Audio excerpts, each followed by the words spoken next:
So onwards and upwards to our main presentation tonight.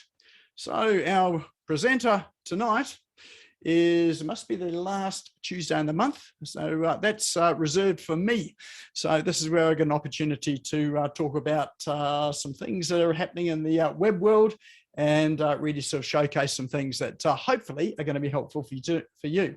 So tonight, it is all about the quickest, simplest way to get found in the search engines. So it's really about discovering simple processes and strategies to grow your business online by leveraging the power of search engines.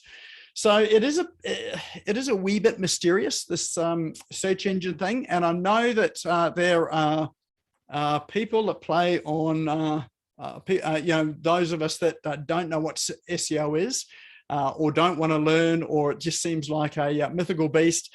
There are sort of companies out there that will play on that. And you can spend a lot of money for not a lot of result with it as well too.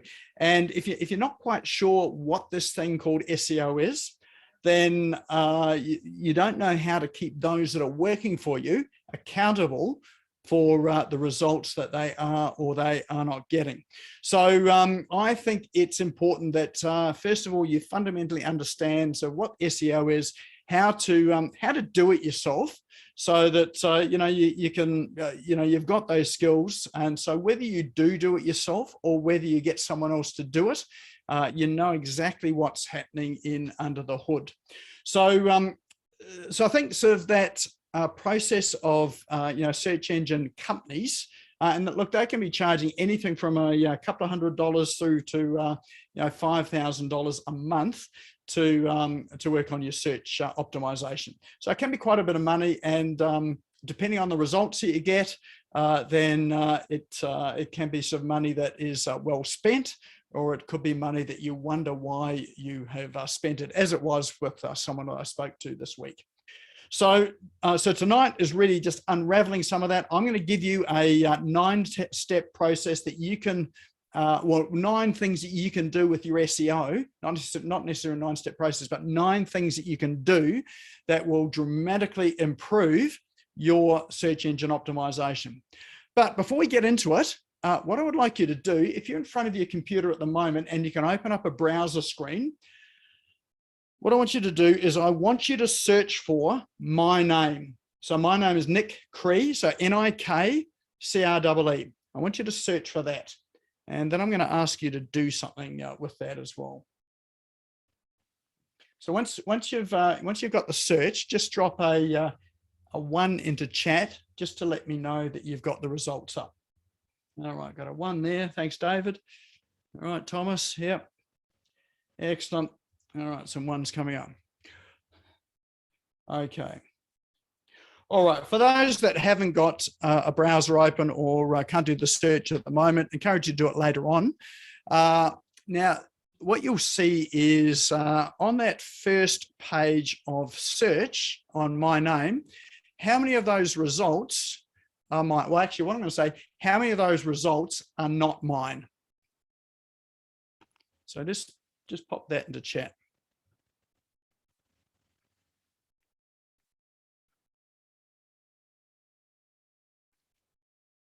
So just tell me how many are not mine. None. All right. So in fact, first page of search, I dominate the whole page. It's all about me, which is probably no surprise because you're searching my name. But what I'm going to ask you to do later on, is to go and search for your own name. So what I might do is let me just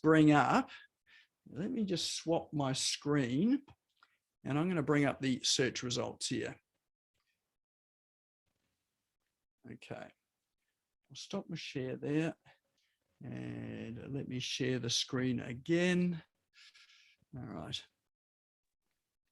Sorry, Nick, just quickly with regards to that, I was fairly quick in searching your name and I thought, oh, I'm going to search my own name. But surely for me, searching my own name, the results are going to show all my shit anyway, aren't they? They should do. So it depends what you're, I mean, for some people, they're not active on platforms, or they really haven't done anything about their search optimization, and they won't see much of them. They might have 2 or 3 or 4 results, but they won't have the entire first page being them. Okay. For me, searching for myself, the entire first page was me, and it surprised me. But then I went, hang on a minute, I'm searching for myself, and I probably do that a fair bit, really. Yes. You know, just making sure where I come and that sort of thing. Okay, fair enough. Yep. And look, I've probably got a wee bit of an advantage because there are not many people named Nik Cree that I know. So I've got a sort of fairly unique-ish name. If you happen to be John Smith or Mary Smith, you might be struggling a bit. Nick, I just found out there's 50 Jeff Summers on LinkedIn. There you go. So you've got a challenge there. Yep. So so your challenge there is for Jeff Summers is to dominate the first page in search for your name, even though there's lots of others out there. Can be done, can be done. So, so what I'm going to show you here is in search. Now you won't be seeing this top box here, which says your business on Google. The reason why that comes up is that I have a Google My Business profile. And so this here is Google advertising to me to do some things with my Google My Business profile. There's business on the left-hand side, which is that's the Google My Business area, or the Google, or sort of Google Maps, Google My Business. That there is no longer my business because I sold it, but it's still associated with me. So what that means is the person that bought the business has done nothing about updating that profile to reflect them and their side of things. So I'm still getting the benefit of some of this. They'll be getting some benefit as well too, because people will search for me and they'll be getting this side here. So, but what you'll see here is that there are organic search results. So the first thing there is my website, smashgo.co, and Nik Cree bio. So that is one of the things that you should have on your website as of right anyway, is a bio or an about us page. That one happens to be a bio page. Because I speak for people and for as a guest speaker, guest podcaster, then there's a bio that they can download. But that you can see that is the very first listing, which is probably no surprise because that's the most relevant listing for my name. So what Google does is people are searching in, or already asking questions in the search engines or in Google. And what Google's doing is it's saying, what is the most relevant results that I can give this person to answer their question. So your job is to give the most relevant result. So that top result here in the organic listing is what Google considers as the most relevant. The next one down is the second most relevant listing. So so you need to sort of be working towards giving answers for to be that are highly relevant. And you'll see here, here's the third one. So this third one here is not even my website. That's somebody else's website. So in this case here, it's businessforlife.com.au, members, and Nik Cree, my profile. So I'm a member of a business networking group called BX. And what I've done in BX is to complete my profile 100%. So I know that this company is spending a lot of money on their search engine optimization. And so for me, I'm piggybacking on that. So this is what's called piggyback marketing. I'm piggybacking on the fact that they have optimized for their site. So their site appears as number 3, but for me. So so if you find profiles that you can optimize, so like profiles are things like Facebook, your Facebook profile, LinkedIn profile. You'll often see LinkedIn results on the front page. Your Google My Business profile, any profiles. If you're members of organizations and they've got directories and members profiles, fill them out 100%. Because that's the first easiest thing you can do to get up to page 1 of Google for your name. Now you may think, well, is it important to be there for my name? Well, the fact of the matter is that I know that people that go along to the BX networking, what do they do after the event? They go and Google me.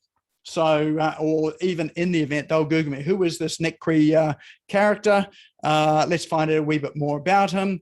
And so these links are going to lead them to all sorts of different places, which eventually lead back to my website. Here's another little known site here that you should have a profile on, and it's one called about.me. So what about.me is, it's a free website that allows you to create a personal profile and have links to all of your other sites, like your social media sites, your website. It's often one of the first sites that comes up when people Google you and Google your name. So yeah, so I'd encourage you to have that there. That's one of the easiest ways that people can find you, and one of the simplest ways to get up in the search engines. And I can see I need to change that profile because I've got my old business in there. All right, what else have we got in there? So you can see, what is that? Number 1, 2, 3, 4, 5. Fifth one down is Facebook. Sixth one down is Smashgo. So the Smashgo page on Facebook. So on page 1 of Google, we've already got them into my social media sites, which will then start to lead them through to my website. So one thing to remember is that you don't optimize a website.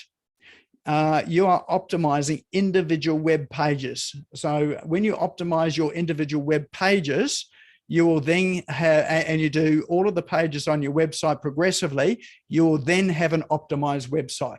There's no such thing as going to your website and optimizing your whole website. It happens page by page. You just focus on that. But in addition to that, you focus on other properties around it that are going to lead to your website. So that's why it's important to really fill out completely things like, profiles on organizations and places and directories that you're members of. All right, here we go. What else have we got as we move down? We've got pod.co. Who's heard of pod.co? I hadn't before today, so it's the first time I've seen this. But what this is a podcast that I was interviewed on. That would have been probably 4 or 5 years ago. So that podcast is appearing up there on page 1, which is a great thing, because if people go and click on that and listen to the podcast, they get to learn a whole lot more about me. Then we've got Instagram, and then we've got another site called SlideShare. Now down the bottom, what's down the bottom here? There are a whole lot of images. So that there is Google Images. So hopefully you all know that Google search has a section for images. If you go to the top of the search screen, you'll see a menu along the top. One of those is images. So obviously it thinks I'm a Nike shoe. It's and they thinks I've misspelt my name by leaving off an E. So Google Images is another place that you can optimize for your site as well too. So don't forget to do that. There you go. Join my name together. This is a whole lot of stuff all about me. So you can see that in Google Images, I pretty much dominate the first page of Google Images as well too. So that's a pretty powerful search engine, Google Images as well. Videos, what have we got? Videos will be YouTube. So if you have a look at YouTube, there we go. Pretty much every listing there is me there, including they've got Facebook videos up there. They've got YouTube. They've got videos taken by other people of me. WordPress.tv for speaking engagements that I have been a guest speaker for. So they've got all those there as well. Google Shopping. I wonder if you can shop for me. No, nothing there for Google Shopping. So what we find here are books. So if you've published books on Amazon, Audible, Google Play, then here's another opportunity to get listed up here. So even if it's a 10-page ebook, if you publish a 10-page ebook on Amazon, that's a great place to get up on your first page listings on Google as well too. All right, they've got a whole lot more there. So news as well. Any news about me? This one. There we go. Here we go. Here's something here in the news. How school fees can ruin your credit rating. So I was interviewed for a local newspaper on the 8th of February, 2020. And there you go. That there appears in search results as well. So if you're in the media, then here's a great, you've got some great opportunities to get up in the media as well too. All right, let's return to page 1 again. Any questions about that so far? Or any comments? Nick, I did have a quick question, if that's okay, just real briefly, while we're on the subject. With when you say optimizing, you can't optimize your website, you have to optimize each individual page? Correct, yes. That's just, what's that, just with, do you mean images, content? Do you mean just kind of as much as possible, or what do you mean by optimizing it? Okay, so we'll come to that shortly. So we'll cover that off in the rest of the presentation. Okay. But yes, it's going to be your images, it's your text, it's your structure, all sorts of things. But we'll talk about that formula sort of coming up shortly. But good question. Right. Just another one, Nick, if you don't mind. Yes. Yep. Whether you're talking about these ebooks on Amazon, are you charging for those, or you just got them up there for free, or what? I actually don't have any up there at the moment, but I think on Amazon, I could be wrong, but I'm pretty sure you got to charge for them, even if it's 99 cents. All right. Because Amazon wants to make some money. Mhm. Yeah. Okay. But there are other repositories as well that you may list your books that you don't sell them. What have we got? Scribed. So Scribed is another site, SCRIBED. No, sorry, SCRIBD, I believe it is. Let's have a look and see if that's right. Scribed. There we go. Yeah, SCRIBD.com. So that's sort of like Amazon, and you can list books there, and people will subscribe and download and read them as well. Actually, it looks like we've got a whole lot more. They've got audio books, podcasts, magazines, music even there as well too. Okay, if you're publishing your music and playing with that tool, you can publish it as sheet music and have it listed up here as well too. All right, let's go back to our search. All right, now what I'd like you to do is I want you, see down the bottom here, it's got the Google and it's got all these pages and next. What I'd like you to do, if you're still on my name that you've searched, just click through and see where my results stop. So how many pages do you have to go through before my results stop? So when you found that, just drop the page number into chat.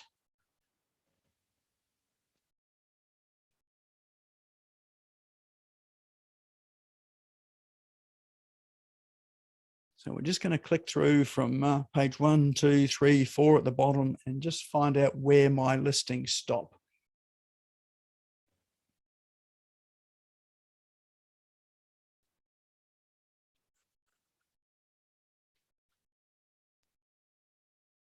And remembering that something like 85% of people never get past the first page of the search results. But it's still important to have deeper listings. All right, so we've got one there on page 7. All right. So page 7, yes, I'm definitely there on page 7. Oh, hang on a tick. Oh, let me start that search again. Change that. All right, page 7. All right, page 7. Yep. And we're sort of down the bottom of page 7. In fact, there's a listing here on page 8 as well. Got to 7, giving up. That's the story.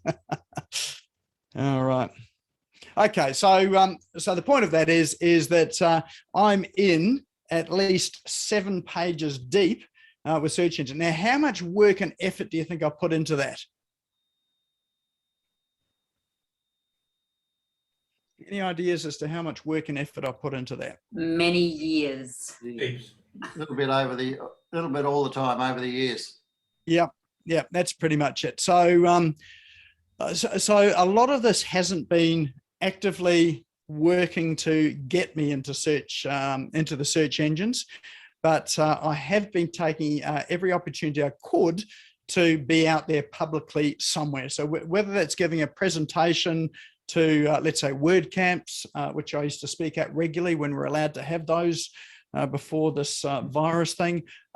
These particular shows that I run here, these all help with search as well. Articles I publish, even things like asking questions. You'll see that I've asked some questions in some of the search in Stack Overflow, which is a techie site for people that are in the computer industry to, or the web coding industry, ask questions about how to do things. So, and I've commented on a number of blog posts and other people's websites as well. They get listed up in here as well. But I haven't done that deliberately to get up on search, but it's just been a natural process of business. It hasn't been hard. It's just been, doing something so regularly on a sort of consistent basis whenever I could. Does that make sense? So sometimes search, sort of optimizing for search engines feels like a hard job. I can tell you this here. I have had no focus on this at all. It's just happened as a result of efforts that I put in other areas. So if you can think of that there, you will find that you'll quickly get up on search. Now, if you look at my the #1 search post on Google here, what's the #1 listing for me? What do we got? Yeah, what's the #1 one? So it's actually my website, smashgo.co. So how long has that website been going for, do you think?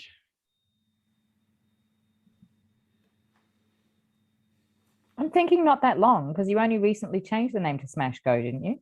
That's right. It's only been going for a year. Okay. So I sold that Positive Business Online, sold that in September last year, well, end of August. So I set up Smash Go really in September last year. So now that is the #1 listing. It's only taken a year. Well, it's actually taken less than a year to get there, but that new business is there as the #1 listing within a year. So the fact that you haven't been around long doesn't really matter for search optimization. It's about sort of creating good content and doing things naturally, not necessarily writing for search engines, but sort of doing things that are going to contribute to your online presence, if that makes sense. All right. So that's an overview of sort of Google search. Have a search of your name when you get an opportunity. See how deep you get. Have a look at the links, and you'll be interested to see where some of those listings are on your name, where they've come from as well too. So it's not just all about optimizing your website. It is about sort of looking at other people's websites and where can you get in and piggyback on the optimization that they have done as well too. I found a listing on Yelp where I was 12 years ago. 12 years ago on Yelp. There you go. So, yep. So that's good domain age. So that's a big site. Can I ask, Nick, if you're looking to use SEO for your business? I'm a software company, as opposed to my name, because my name isn't a brand. Yeah. Is it dramatically different what I do? Okay, good, really good question. So you absolutely do need to optimize for your brand or your business too. So let's have a look at that here. But remember that often people are going to find you as a person first. So if you've met people or you've exchanged business cards, that sort of thing. So it's really important that you've got you as a name up there first, because people do business with people and they're often going to search you as a person. But you probably don't need to spend as much time on you as a person. That'll get there a lot easier than your business, but you would focus your time on your business assets. So here's my business. So SmashGo is my business name. And you can see on this here, we've got 100% of the first pages, which is what you'd expect for that. How deep do we, and this was quite competitive as well too. So there are other SmashGos out there that that have been around a lot longer than I have, and in quite different businesses as well too. So what do we got? There's a fast food chain called Smash Go. I wonder what they sell. There we go, on to page 2. So this it doesn't get quite as deep. So we get well, and remembering that I'm looking at this page as me, so the results will be different. It'll be skewed towards me because Google thinks that you know, I'm wanting to see results that really sort of pertain to me as well too. So your results are probably going to be a wee bit different, but it'll give you sort of some overview of it as well too. All right. Let's have a look at images here. There's probably some things there for images. There you go, Google Images. You know, we've got a reasonable sort of smattering of images there for Smash Go as well too. So certainly not as much as my own name, but then, you know, my own name is a personal brand as well too. All right, is that all I want to cover on this? I think so. All right, well, let's, unless there's any other questions. All right, Martin Coleman, surprise, I'm a banker and I'm black. First I knew of that on both fronts. Excellent. All right. Crazy question, Nick. So if you do search for yourself and you Yep. fill up that first page and then some, is that something to be chuffed about? Or do you just go, okay, it's just because I'm searching for me? I'm No, curious because I don't know Yeah, what no, that no, means, really. it is important to be, yeah, it is good to be chuffed about that because, again, personal branding, small, medium business, people are doing, you know, business with people that they know. And so, you know, if you've got those results in there in your name, that's a really good thing. So I would be aiming to try and dominate the first 5 pages of Google for your name. If you can do that, then you've got a really good presence online. Okay, cool. Thank you. All right. Let's have a look at this here. All right, let's get back into it again. So, so what's SEO? So really a definition of SEO is, and some people do get confused about this, SEO is what they call organic or content that you don't pay for to be listed on Google. So SEO or search engine optimization is not Google ads. So some people often get confused thinking that Google ads is search engine optimization. It's not. You're paying for those results. You pay for every click that someone makes, but search is really important for that because Google will show ads on search pages that are relevant to people's search queries. So, so often you'll find businesses will have an ad which they pay for their business name so they can claim the top spot on Google search. So ads generally sit at the bottom, at the top and the bottom of the of all the search screens. If you pay for an ad at the top, then you have the #1 listing, and ideally for that you want to have the #1 listing organically as well too. But yeah, if you can get organic search on your paid listing pages as well, there is a opportunity for people not to click on your ads and click on the organic content, which means you don't pay for it. So yeah, so search is the free stuff, like how you get there for free. Is it free to get there? It's not necessarily free to get there, but it's free for Google to show it. So you may pay content writers, you may pay SEO companies, you may pay a graphic designer to create an image for you. So, and you may pay for management. So SEO is not necessarily free, but it's content that Google shows up without charging you a cent for it. So why bother with search engine optimization? For some businesses, you wouldn't bother with it at all. You just wait for it to happen naturally. So businesses, I probably wouldn't spend initially a lot of time on SEO. Would be emergency business, or let's say trades-based businesses. So I was speaking to a plumber the other day, and we were talking about SEO. And for someone like them, SEO is probably not the best place to put their efforts, because anyone that wants a plumber is probably wanting them right now. They've got some emergency. They want to pick up the phone and call them and get a leaking tap, a leaking roof, or whatever, overflowing toilet or whatever fixed right away. So no one is going to take the time to spend reading how to unblock a toilet when they just want someone to come out and do it for them. So, so generally for trades-based industries like that, often they'll put their money into paid ads. But where SEO does work for them is that if they've got SEO listings, so organic listings, as well as paid listings, the organic listings help to boost up the paid listings in terms of saying, this person is all over page 1. They must be credible. I see them 7 times. I'm going to click the one that I see the most listings for. So that's where it really helps with your organic listings. If you're a service-based industry or even a products-based industry, and you are in the, what would you call it, discretionary income space. So people are, they're not, there's no sort of urgency about taking action necessarily, they're prepared to do a bit of research. That's when you would want to invest in SEO. So a couple of artists on the call today. So definitely art stuff is something you would spend quite a bit of time with your search engine optimization on, because people are probably researching, looking for things that are really going to answer the questions that they have before they even think about buying something. And they may not even be thinking about buying.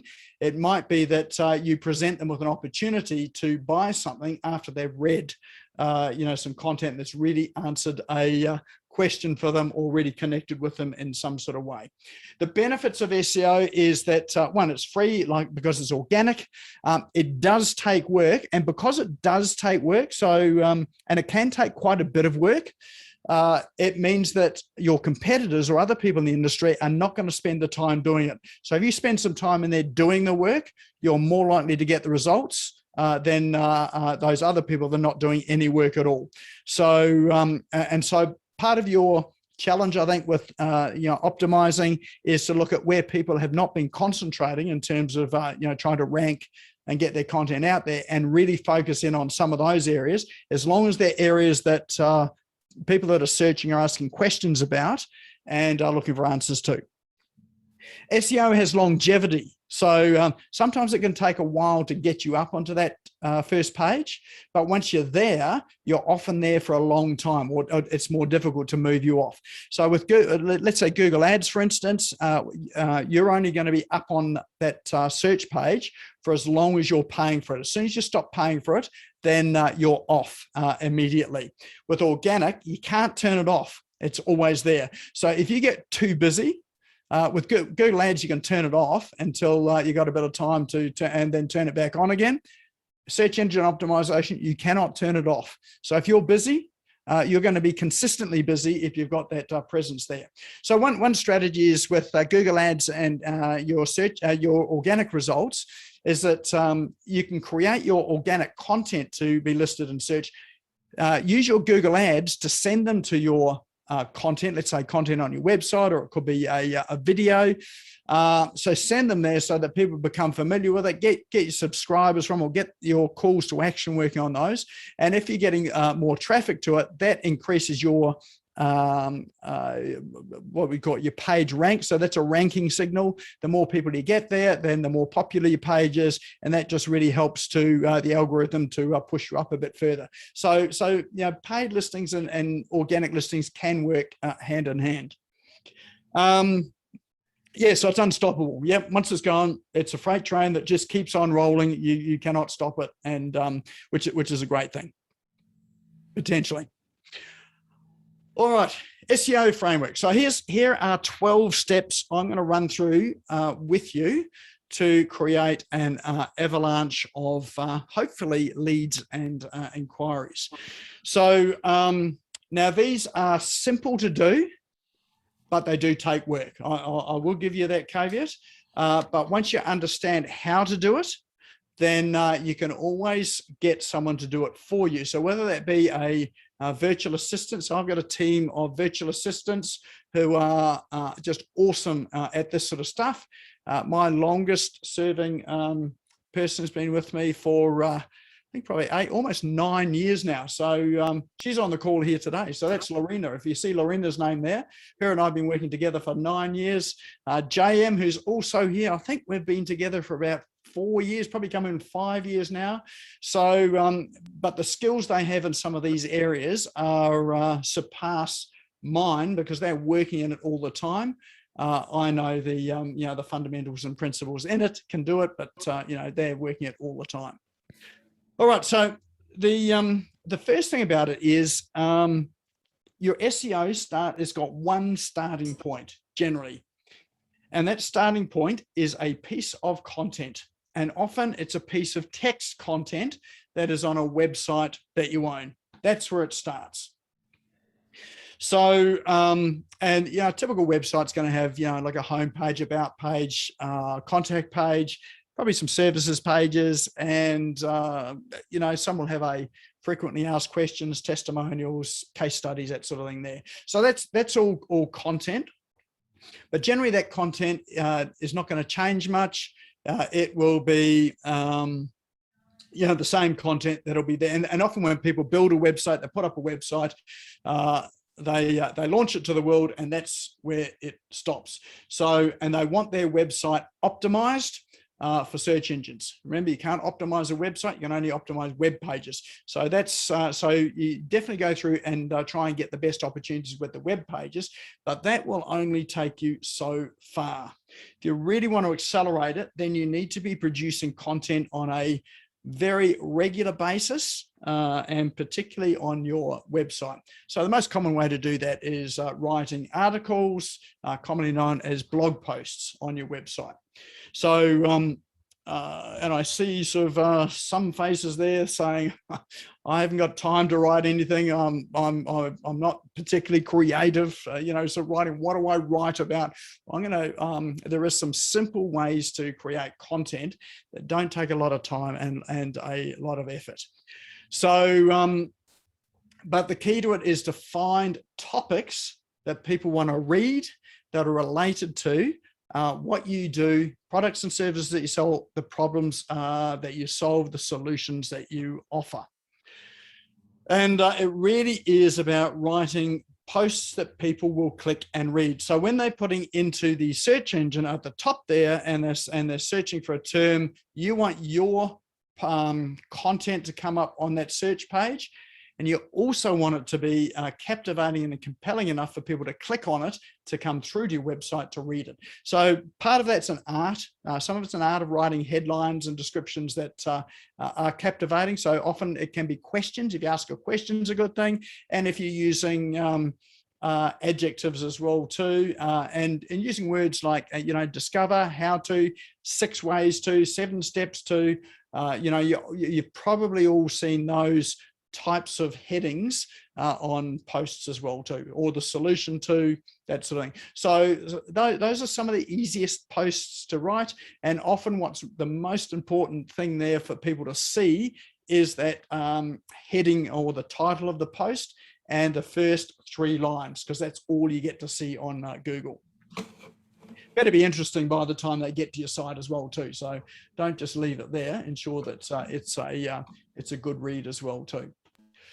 Sorry, Nick, do you mind if I ask a question about that too? Yes. Do you think it is imperative that a site needs to have a blog in order to rank well? Or do you think it's possible to do it without? I think if you do it without, you're really going to be struggling. Okay. Yeah. And the reason for that is, well, it depends what sort of industry you're in. If you're not in a highly competitive industry, look, you've probably got a pretty good opportunity to rank well for the terms, as long as you're focused on what people are searching for and providing the answers to people that people are searching for. If you're in a competitive industry, you're going to really struggle to get up there and search if you're not creating regular content, blog posts or whatever. So, so for someone like you, yours is more graphical because you're a people painter. So that's what we expect. But in order for you to get some traffic around it, you need to write some stories around that, and probably, yeah, you've got to think about what people are that come to you. what is it they're looking for when they come to you? What are they searching for? And it may not even be anything related to what you do. So for instance, it could be they're looking for something for a 50th birthday party, something unique and unusual for a 50th birthday party. It's got nothing to do with painting, but they see something to do with, so people painting, they, oh, that'd be a really fun and interesting thing to do. So, writing about some of those topics that have got nothing to do with what you do, sometimes is a good entry point into your website to then spark some ideas and spark some of their imagination. Does that make sense? Okay. Yeah, it does totally. It's just something else to add to the to-do list. I'm so sorry about that. I didn't promise I wasn't going to give you any more work. I think it'll probably head down the to-do list a fair way. There's a few other things to do first, but it's okay, something to think about. Thank you. All right, I'm going to try and sort of push that up your to-do list by making that a bit easier. That sounds like a good plan. So, I'm all for easier. So what if you could create blog post content without writing a single word? Oh, okay. Now you've got me curious. All right, stick around. Oh, I'm not going anywhere.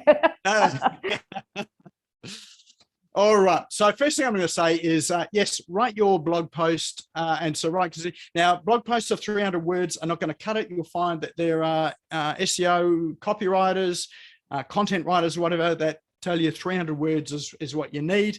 It's not. Used to work for the search engines. If everybody's doing 300 words, you're just in there with everybody else to 300 words. If you really want to get some traction there, you need to be writing 600 to 1200 words. I sort of say 600 to 1000. So you're talking about one to two A4 pages of content. Spaced. Was it 1.5 spacing?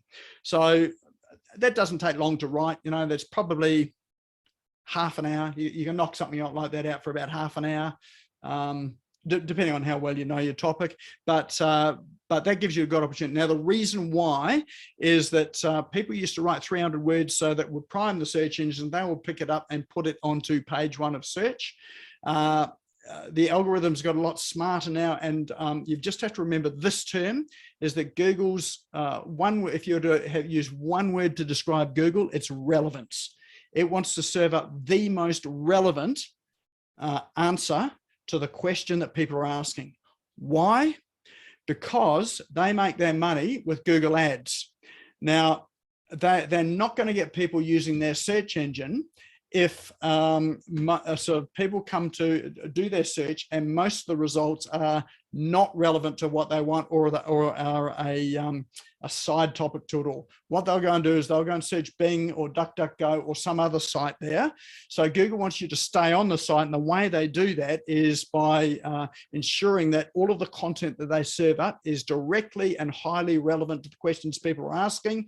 Then they can show their ads. If they've got lots of traffic going there, then they can show their ads, and then they'll make their money on those clicks. So you have to win the game of relevance in order to win the search game.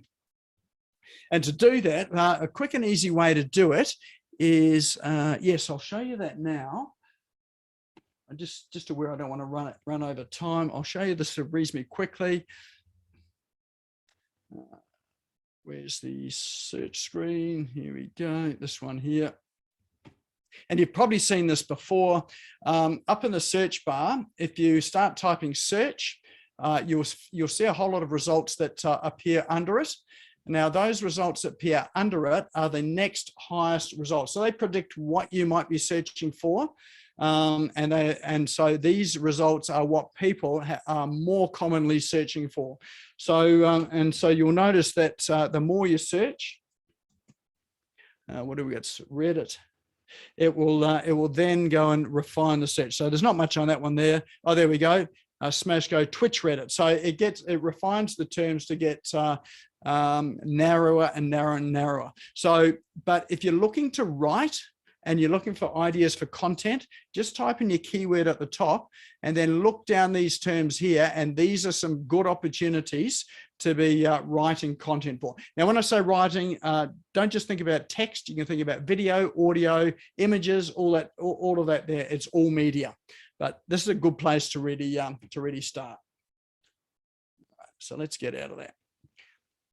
And we'll go back to we're here. Okay. So blog post is your central thing. If I was going to give a recommendation as to how often you should publish, once a week. But I know that's a big ask. So if you can start with once a month, that's fine. But if you can work up to once a week, you're onto a winner. And once you've got your blog post, here's the next thing to do is you'll often find on the search page that video is up there pretty high because not a lot of people in your market are going to be producing videos. So if you can go and produce videos for that content area, then you will find that you are going to, it's an easier find to get yourself up onto page 1 of search for the video, but it'll also help to push up your content as well to your text-based content. Now, the easiest way to create a video is from your written blog post is to read your blog post into something like Zoom. Create a video, just you reading your blog post. That's the first simple thing to do. It's really easy. Anyone can do that. So, and look, you can have your camera on to yourself, or you can do some tricky things and have some moving images, or even create a PowerPoint presentation and talk over that PowerPoint presentation. And then what you do with that video is that you will optimize it in YouTube, and optimizing it in YouTube means that you give it a title that's relevant. You have keyword tags that you put in that are relevant, and you put a description into it as well. Now, if you want an app that's really going to help you with that, there's one out there called TubeBuddy, TubeBuddy. It is a paid one. It's a Chrome extension. It's not expensive. And that you can set up a template with TubeBuddy so that when you upload a video, it's already pre-filled a lot of the optimization parts that you need, the content that you need in there. Now, in the description, the very first thing in the description, very first word is going to be a link back, the URL link back to your blog on your website. So that when people see the video, they click on the link and they come back to your website, and there's the written blog post. You would also embed that video into that blog post somewhere. So now you've got 2 opportunities on search. One is the written text. The second is video.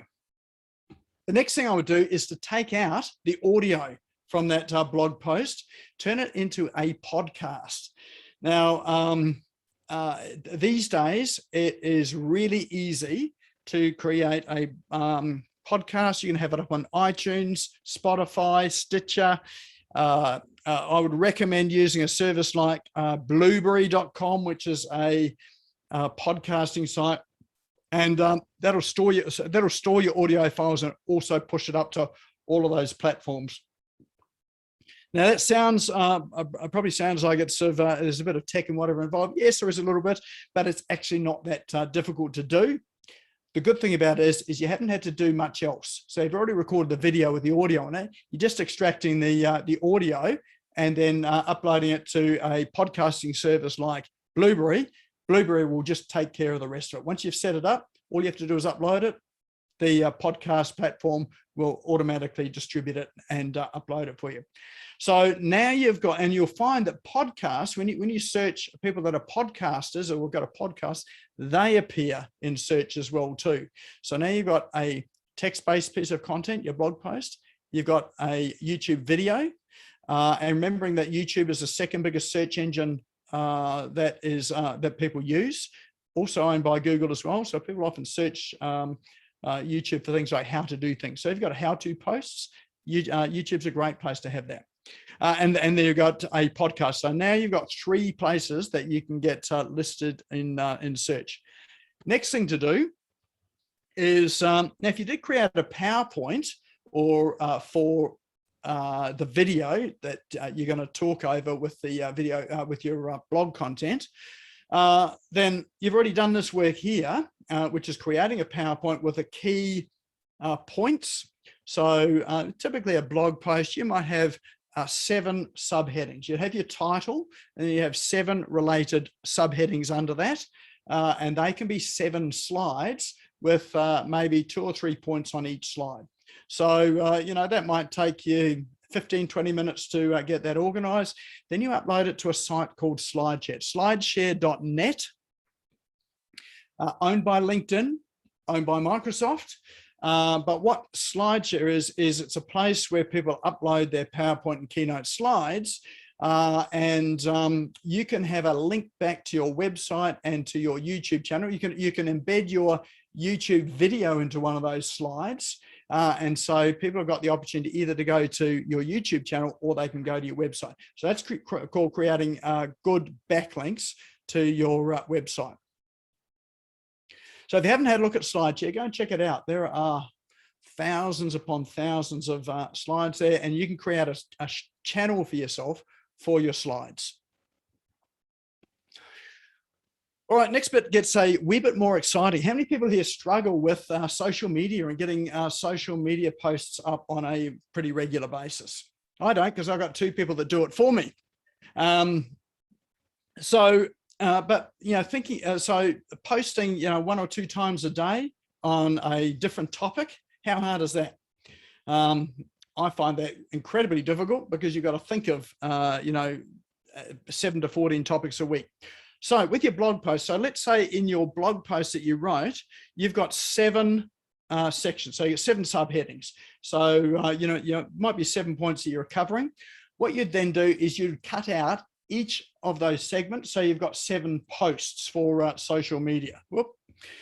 And you publish a paragraph of your post every day with an image. So you go to something like canva.com, just create a meme or an image with probably the title or the main topic or a hashtag on it, and then go and publish that. So you can schedule that at the beginning of the week so that you've got 7 days worth of publishing. So you've got a blog post going out every day. Now, not only do you publish on your own page and your own profile, you can also publish in groups that allow you to publish in other groups. So again, if you're in the creative arts, there'll be creative arts groups out there that you can publish in. There are groups out there like I think there's Gold Coast Business, for instance, which I live around the Gold Coast. There's Gold Coast Business. There is Business up in Brisbane, and that is quite a big group. A lot of those groups allow you to publish in them, and so you can share and publish your posts into those other platforms as well too. So then your visibility gets even wider, and you ensure that you have a link to your website. Now, one of the factors in the search algorithm that particularly Google looks at is your social signals. So if it starts to see that there are clicks through from social media to your website, that's called a social signal. And the more of those you have, the more authoritative that Google thinks you are, the more relevant, and they will then elevate your blog post to a higher position. So next thing is always include an image in your post, in your blog post. And you're always going to be including images in your social media posts as well too. So if you need images, so like you're going to need at least 7 images for, let's say, social media. So you've got the opportunity to put at least 7 images into your blog post. So now you can just create those all at once. You can use Canva, or my favorite site for getting images where I don't have to do too much for it if I just want to do it quickly is a place called unsplash.com. There's another one called Pexels. You can also use a site called Flickr, which is Google, Flickr. And you just search for images that you can use for free in Flickr. So you can grab those images and you can use those in your social media content and in your blog content. You don't have to pay for it. It's free. You're allowed to use it. And what that will also do is to help with image search. Now, when you do put images in your website, there's a thing called alt text or alternative text, which is if the search engine can't actually see your image or your image doesn't display, the alt text is what displays when the image doesn't display. And the alt text is what Google reads to work out what your image is about. Now, you'd use your alt text, you'd put keywords into that, or that your blog post is about, to help Google to then sort of show those images when people are searching for that keyword in Google Images. All right, next most important thing, Google My Business. Now, that is a whole topic in its own right. So Google My Business is that portion, or it's Google Maps basically. So, you know, if you're on Google Maps, or if you see down the side of the search results, you'll often see a business listing down there. Sometimes in the middle of the search results, businesses listed there. That's Google My Business. So there's a whole lot there. But the one thing I'd say about Google My Business is they've got an area there to create posts. Now the posts stick around, I think, for 2 weeks.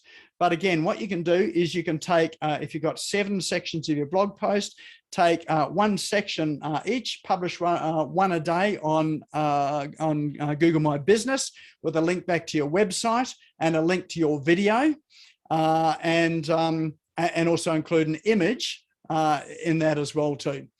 Google also has, or Google My Business also has a free website or a free web page as part of it as well too. So use that web page. That's where the posts will appear, is in that one page on Google My Business. Make sure you got a link back to your website. And again, that's another powerful backlink as well. Google owns the property. So that gives you a good opportunity to get onto page 1 of search again for that topic, because Google is promoting its own properties. All right, here's a bonus tip for those that don't think that they can write a lot of content or don't want to write any content at all. So here's what we've started doing is I do a Facebook Live every Tuesday. So before this event, generally between 10 and 2. The live goes for anywhere between 30 to 40 minutes. Which is enough content in there to create a fairly decent sized blog post.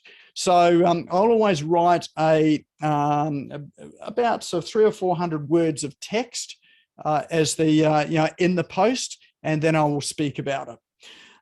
So what we do with that is that the Facebook Live, once we've finished it, download it from Facebook, upload it to another app called otter.ai. So Otter like the animal, OTTER.ai. Otter will transcribe it, and you can, and it doesn't take too long to do it. It's free for about 600 minutes a month, so it's not costing you anything. It will provide you an exact transcript. You can download that, edit it, and there's your blog post. So you don't have to write the content, you can just speak the content, and just take out ums and ahs and those sort of things, and maybe sort of change some of the phrasing, some of the spelling errors, and then that becomes the basis of your blog post.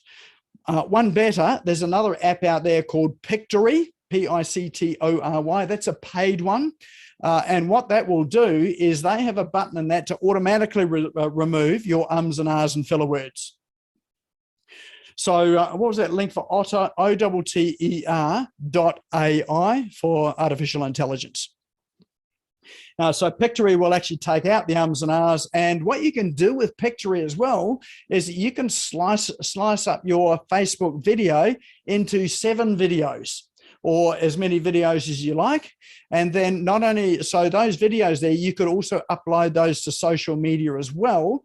So you've already done your Facebook Live, but there's nothing to stop you cutting it up and then uploading those sort of one a day for 7 days to provide additional content. Now we do that with cool online tools. So that segment we had at the beginning here today is we cut up, we've got generally 5 online tools that we talk about. We cut those up and post those up in LinkedIn, Facebook, Instagram. No, we don't do Instagram because they're too long, because Instagram allows you only I think a minute.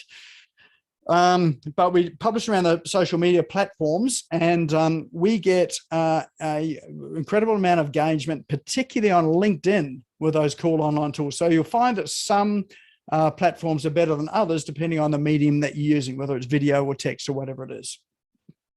So yeah, so doing a Facebook Live, or even if you don't use Facebook Live, even if you do a video where you just talk into a dictaphone, but preferably video, talking to a video, because you can use that video content and repurpose it. All right, piggyback SEO, I talked about that at the beginning. So that's where you leverage on other people's blogs, videos, content, directory sites, that type of thing there. So look for people that are already on the first page of Google. Look for your keyword, or look for what people are searching for. Particularly go and find, say, blog posts or also blog websites that you can click through it and you can leave a comment on. So if you leave a comment on someone's website that is already up on page 1 of Google, then it means that if someone else clicks on that and they find their way to the website and they go down and read the comments, they're going to see your comment as well. So if you make your comment insightful, valuable, not just a throwaway thing, not a sales pitch, but something that really does add value, I tend to leave long comments that really help people. So if someone asks a question like, oh, what's a good example? I do this on Facebook. They might ask, oh, my website's running slow. Do you know anyone that can help me with that? So they'll ask for recommendations. Now, I'll very rarely give a recommendation. What I'll do is I'll create a post, like quite a lengthy comment that says how to speed up your website in this instance here. So I give quite a long commentary on how they can do it themselves. I give them tools, apps, processes, strategies that they can use. And I also put links into places that they could go to get more information. Occasionally, one of those links is back to an article that I've written, a video that I've produced, or some other content, but I'm not necessarily, that's not my objective, but it's really to give value. Now, the person that's asked the question, they may or may not read it, but I know that a lot of other people that are going to get there are going to read it. And what you'll find is that what people will do, and this is why it's so important to ensure that you've got good search content on your name, is that they're going to Google your name and they're going to find who is this Nik Cree guy, and they'll go through and Google it, and then they'll start to find all sorts of links there. So that's why you really want to optimize your name, because it's your name that's going to be doing the commenting. And then they'll find their way through the breadcrumb trail to your website, your social media, and other places as well too. So there you go. That's oh, did I say 12? Did I? I've only got 10. All right. I've ripped you off. I've only got 10 things today. So I think you said 9, Nick. Did I say 9? Yeah, Okay. I'm pretty sure you said 9. All right. All right. Well, I've given you an extra one then. I've given you a bonus. I haven't ripped you off. I've given you a bonus.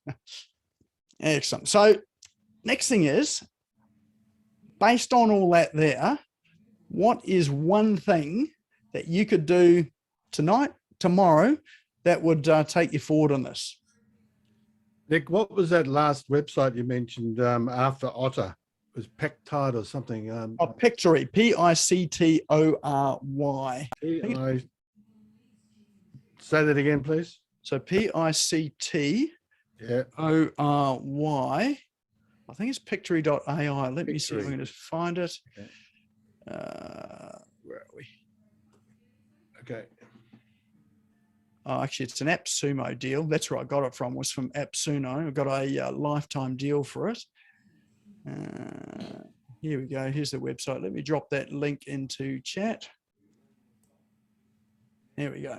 It's a really good app, actually. Oh, there we go. James already thrown it in. Look at that. So it's already in chat there. Yeah, we've just found this app incredibly useful, and it's just been a massive time saver. And it really has helped us to produce more content quicker by repurposing stuff that we've already done. So so this session here that we're running tonight, this is an ideal source of content for me to use to promote what we do and promote my business. So you'll find this here repurposed in all sorts of different places, in all sorts of different ways, in text, video, audio, and images as well too. Any questions? Is that helpful? I've got one, Nick. Yes. My need is for a couple of extra paying clients. Yep. I can't quite see how, I mean, all that you've said is extremely valuable. Yep. And I've heard about repurposing everything before, and I understand that. But I can't quite see how does that reflect in paying clients. All right, that's a really good question, and an important one as well too. When you're in a service industry, so you provide a service. Yes. How do people make their decision on whether they should hire you or whether they should hire someone else, pay you money or pay someone else money?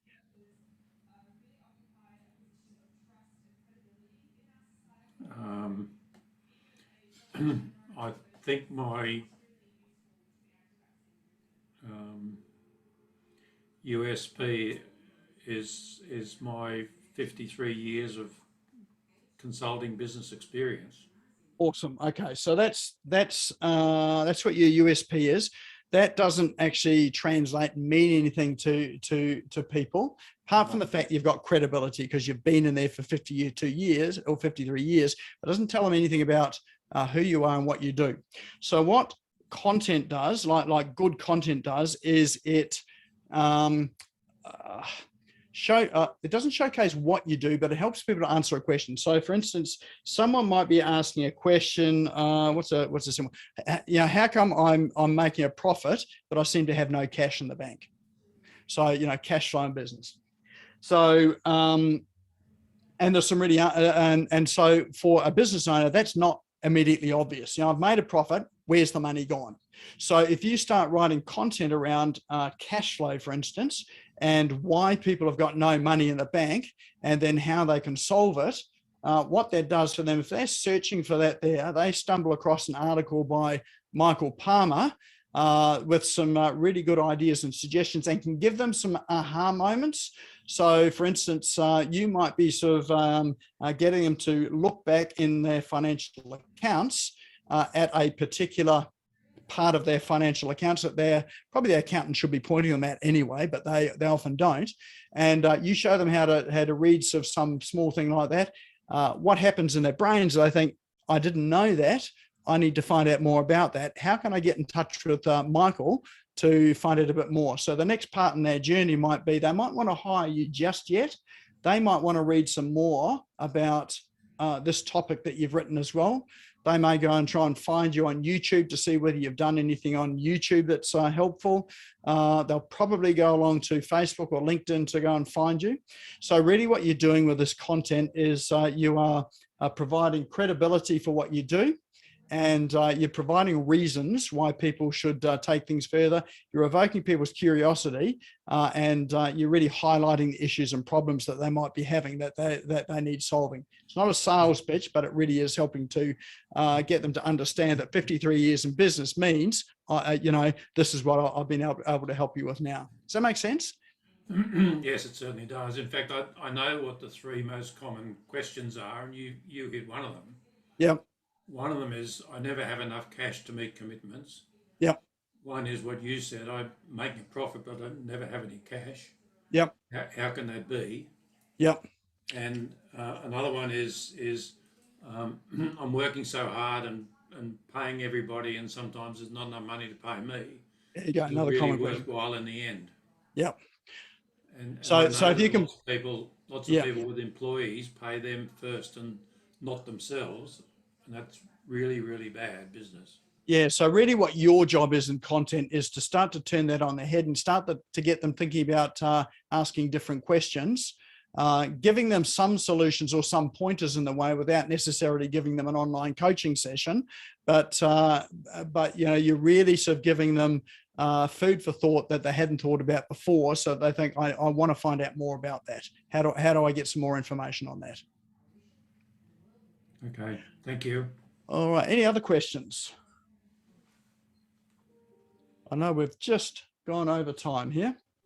Nick, can I just ask a really quick question about the Google My Business listing? You mentioned about is a one-page website or something like that you can create? Yeah. Yeah, I've seen that as a thing, obviously, when I've been updating, doing posts and stuff like that, but I never really understood what it was all about. So it's obviously worthwhile to create that. Yes, absolutely worthwhile, because often when people search, that Google My Business comes up in on that front page search. So even if you've got no organic listings of your own on that homepage, you at least get one on Google My Business. And so if people click through to that, they'll start to read your content, and then they'll start to follow that breadcrumb trail back to whatever assets, website, social media, that sort of thing. And you can put links on that to your other websites? Okay, yes, that makes absolutely. sense. Yep. Yeah. Okay. I've sort of avoided it till now. I went, I don't need that because I've got a website. Why do I want to do that? That's just another thing. Okay.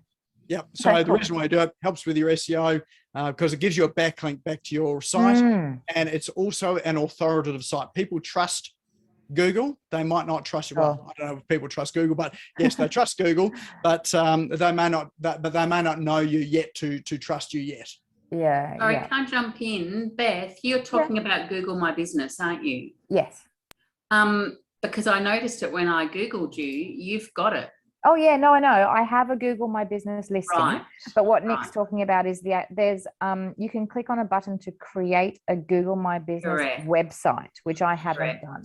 Yeah. Yeah. Just one thing, don't make it your main website. It'll want a default so that the website link in Google My Business, when people see it on the search pages, it goes to their site. Don't make it go there. Make it go to your website. But if they happen to find your Google My Business one-page website, that it's there, and that also leads back to your website. Okay. All right. So a little bit more research with regards to that. One quick other question, Nick. Sorry, I know you're not a huge fan of Wix, but have they've improved their SEO side of things, I believe. Have your thoughts on what they've been what they're doing improved, or yeah? So what was that question? Sorry. What are your thoughts on that now? Like, have your thoughts on Wix and those sorts of platforms changed at all, or do you really think it's a no-go for a website? It's fine for a website. It's better than having nothing, and it's better than, say, often some just straight HTML sites. But I still think that WordPress is your premium platform to be able to operate from.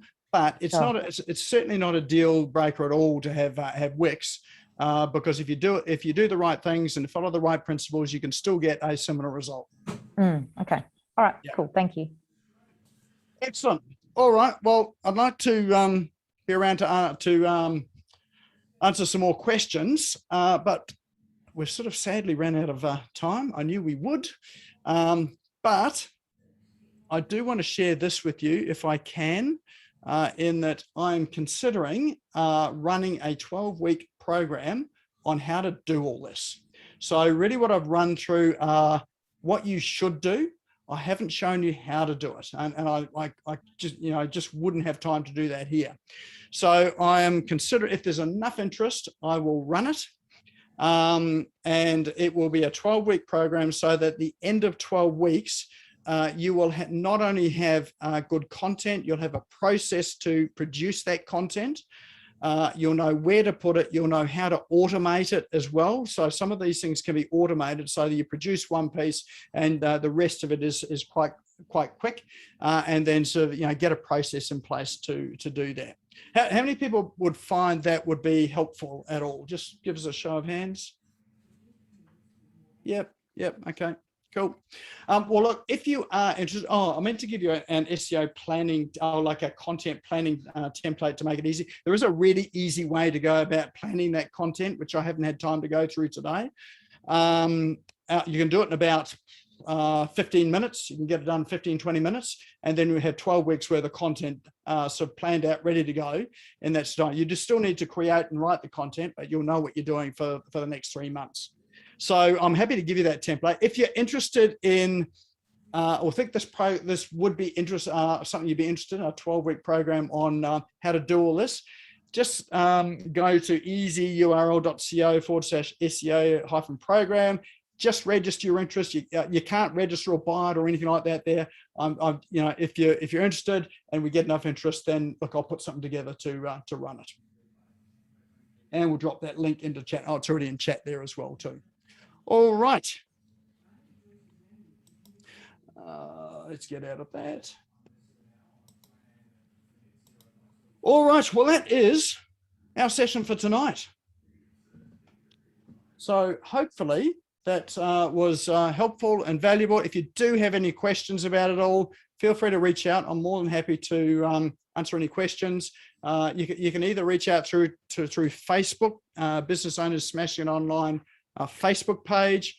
I'm on Messenger, so you can catch me there, or on email as well too. But any questions at all, shoot them through to me. And I'm also happy for those that want to have their site looked at to get some suggestions. I'm happy to do that as well too. All right. This session will be up on YouTube tomorrow. So if you missed it, no, you can't have missed it because you're here. But if you want to look at it again, or there's some things that you missed in it, or some parts you want to sort of cover again, it will be up in that YouTube by the end of tomorrow. Best place to do is to go and subscribe to the channel. There's a little bell where you subscribe. If you hit the bell, you'll get a notification when this comes up as well too. All right. Awesome. Listen to last week's on YouTube too. Yeah, a few people sort of jump onto YouTube now and listen to it afterwards. So that's great. All right. Well, that is our event for tonight. Thanks for coming along, and look forward to seeing you all some other time, and look forward to your growing SEO presence as you head into pages 7 and 8 on Google as well too. All right. Have a good evening, and we'll catch you next time.